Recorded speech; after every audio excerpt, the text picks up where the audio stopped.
Welcome back, my beautiful humans, to another episode of If I Die Tomorrow. I'm your host, Nicole, and I'm so glad you joined me today. Before we even get into the topic, which is kind of heavy, I'd like you to just take a seat, if you can. Let out a deep breath. Relax your shoulders. Just sit in this space with me for just a little while. I am talking today about the anatomy of a butt.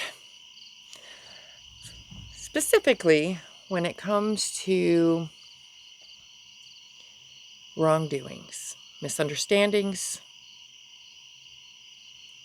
I mean, we've all been there. I think it's a universal truth in humanity, but we don't always talk about what's beneath the surface. We kind of skim over the top. But if you think about your life right now, some of the dynamics that you have going on, maybe there's some tension with family. Maybe there's a fracture in a friendship that you've been friends with them for years, but something's happened. Or maybe it's the walking on eggshells at work. We've all watched conflict unfold. We've all seen what happens when people try to coexist or have to coexist.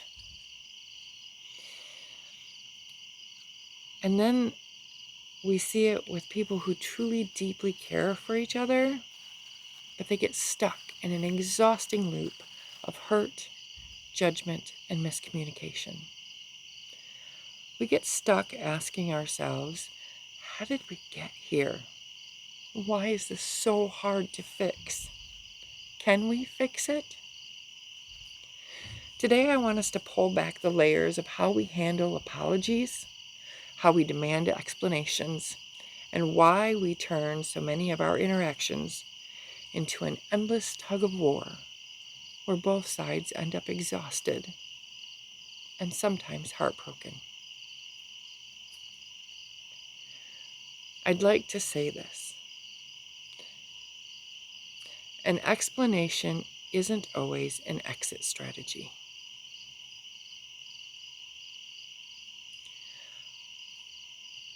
As we dive into this topic, let's talk about the tiny 3-letter word that carries an enormous amount of weight in human communication. The word is but. We've all been conditioned to believe that the exact second someone says the word but after an apology, they've completely wiped their feet on our feelings. I'm sorry I snapped at you, but I'm under an insane amount of pressure. I'm sorry I didn't call you back, but my week has been pure chaos. And I know these are generalized, but for the longest time,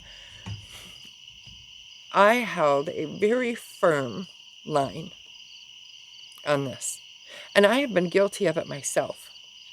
I viewed that but as an absolute cop-out. I saw it as a cheap defense mechanism, a way to skate around accountability, and an excuse designed to invalidate the hurt that my action caused or the action of someone else caused. However, as we grow and learn more things and start to look at life through the lens of if I die tomorrow, I've watched human dynamics play out. I've watched it play out in families, in offices, and in friendships. And I started asking myself a different question. What if the but isn't an exit strategy at all? What if it's just human nature trying to offer context before being misunderstood? Think about it. When you know you've done something wrong, or even when you just realize someone perceives that you've done something wrong. Immediately, panic sets in, your nervous system kicks into survival mode, and you desperately want to explain the why. Not because you want to get off the hook, but because you are terrified that if you don't explain your heart, the other person is going to think the absolute worst of your character, whether they've known you for your entire life or the last 5 minutes.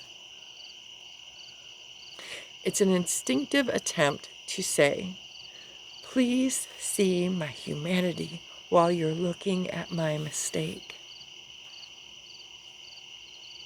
It's not always malice. Sometimes it's just fear. The real tragedy of human conflict isn't that moment feelings are hurt. It's the moment that we pick up the heavy rope and start pulling. One person grabs their end, holding tight to their pain, demanding to know, why did you do this? What were you thinking? And the other person grabs their end, holding tight to their context, pulling back with you. You don't understand. You weren't there. I'm trying to explain it. I'm sorry. I want to explain it. And here's where we trap ourselves every single time. We pull with everything we have when the emotion is very raw and fresh. When you are deeply hurt, an explanation sounds like an excuse. Hearing someone else's why feels like they're asking you to let go of your end of the rope and pretend that you weren't dragged through the dirt with your pain. You hear their context as an attempt to minimize your pain, all the while deciding that their why isn't good enough, or they don't mean it like you feel they should, or they're not showing enough remorse, or it's just not enough. Even though they've given you everything that you've asked for. But because it's still raw, you're not ready. And meanwhile, the person who made the mistake feels completely cornered. Staying quiet feels like surrendering their own humanity. So they pull harder on their explanation. They want to make you see. So people stand there. Whether it's at a holiday meal, running into each other at the grocery stores for or they get together with their group, their friend group, or the conference room table. Because they're both pulling, their hands are burning, their muscles are strained, and they are locked in a battle where no one actually wins. And because neither side feels safe enough to loosen their grip, because the emotion is hot, the tension just stays stretched tight between them. And they dig in their heels because they're not giving in. Because they almost feel like to forgive would be to give in or to accept it. And that's not truly what it is. I mean, we've all had things and situations in our life where we've been hurt and we forgive because, well, it's the right thing to do in a lot of cases. I mean, you all know I have my journey with God, and He forgives us every day for the millionth time. And, but you know, you can forgive. You don't have to forget.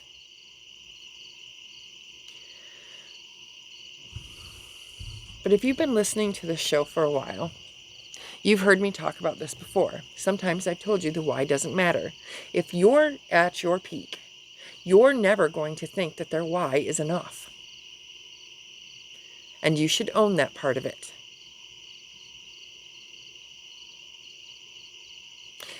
And they have to treat their why as a valid explanation, not a cop-out. There is fine lines. You've also heard me say that we treat a why like a puzzle that we must solve before we can move forward. We convince ourselves that if we can just figure out the exact sequence of events, if we can just solve the riddle of why our coworker, our friend, or our relative acted the way they did, or didn't pay attention, or any number of things, then we can finally move forward. We treat their motivation like a missing puzzle piece that we're obligated to force into our own picture before we can heal.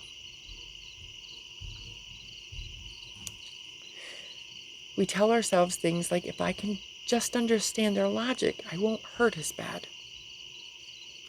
But here's the cold, liberating truth that we need to face. You can analyze their why until you are mentally and emotionally exhausted. But it's not yours to solve. It was yours to hear and accept or reject and move forward. It wasn't your why. It wasn't your thought process. It wasn't your nervous system. It wasn't your background. It wasn't your stress level. It wasn't your moment in time. You're not in their skin. You cannot re-engineer their logic. And you cannot go back in time and rewrite their internal state. And yes, we can all, and we all have said, well, I wouldn't have done it that way. Maybe. That is why I think the if we walk a mile in somebody's shoes really hits home. Trying to solve someone else's why, like a puzzle, keeps you chained in the narrative of pain. And it takes the focus off of your freedom. You are staying locked in a maze where the door was wide open for you the whole time to leave. I want to stop here and be clear about something, because there is a lot of modern advice and talking points when it comes to things like this, because we've drifted into a culture where everything is disposable. The moment a relationship gets hard, awkward, or fractured, the advice is always to cut people off, burn the bridge, and act like they don't exist. I also want to say it takes two to tango. Yes, we should each be responsible for our own actions, reactions, and choices. But throwing people away doesn't actually heal the hurt. It just avoids the discomfort. And I'm going to say that again. Throwing people away doesn't actually heal the hurt. It just avoids the discomfort. You don't have to force forgiveness, and you don't have to pretend everything is fine. But you can choose to coexist civilly as two human beings that are beautifully human because there isn't a single one of us that hasn't made a mistake. But you can learn how to stand in the same room with someone, share space at a family gathering, or sit at the same table at work without starting a war or faking a friendship, or trying to get people to take sides. Really hate that. I will stress this because I know people will say this, so I'm going to stress this now.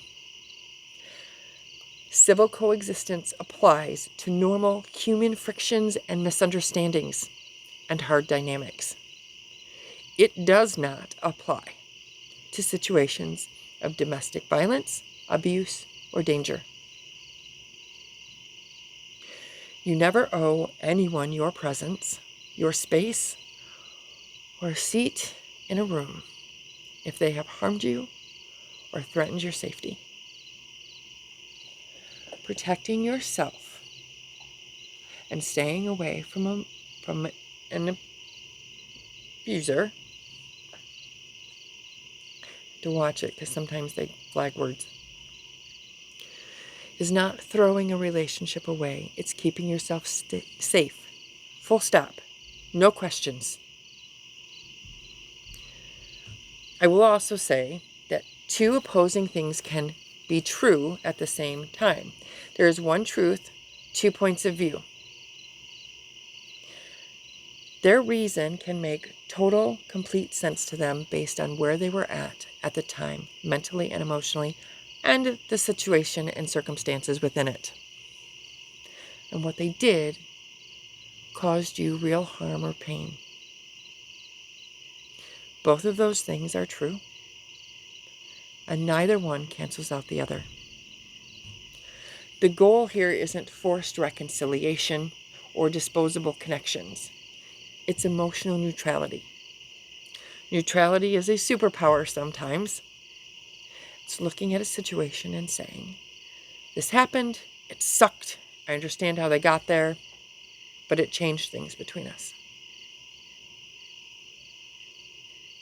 You don't have to invite them into your inner circle, but you can unclench your hands enough to treat them with basic human civility and decency.